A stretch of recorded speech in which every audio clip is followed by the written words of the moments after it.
was in the 10th grade, still half kid, half adult, living in a quiet town nestled beneath the thick canopies of Redwood Lane.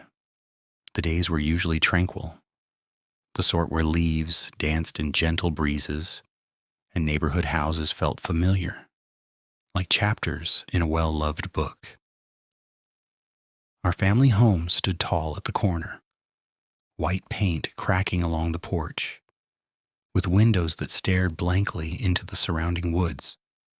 My parents traveled often, leaving me with my older brother Jack for most weekends.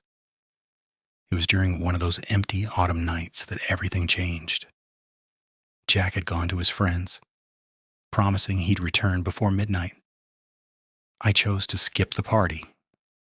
Solitude felt comforting that Saturday. The sky was ink black, cold air swirling through overgrown grass. I remember settling in with popcorn and a horror film, barely listening to the wind howling outside. At 10, I heard a thump from upstairs. I froze, dismissed it as a stray branch tapping the window, but the sound repeated. 3 sharp knocks. My skin prickled. The knocks were rhythmic, not random. Curiosity became dread. Gripping a flashlight, I crept up the creaky wooden stairs. The hall smelled musty, dust floating in my beam. My room was untouched, but Jack's door stood ajar. Inside, his computer screen flickered, casting blue shadows on the wall. The knocking stopped, replaced by a low, dragging sound coming from inside his closet. My heart hammered. I reached for the door, hand trembling. Inside, only his basketball and winter coats. But as I stepped back, I felt something.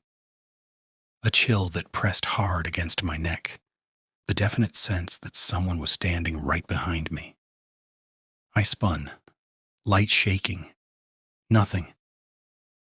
I left the room and raced downstairs. Hours passed, each minute stretching into the next.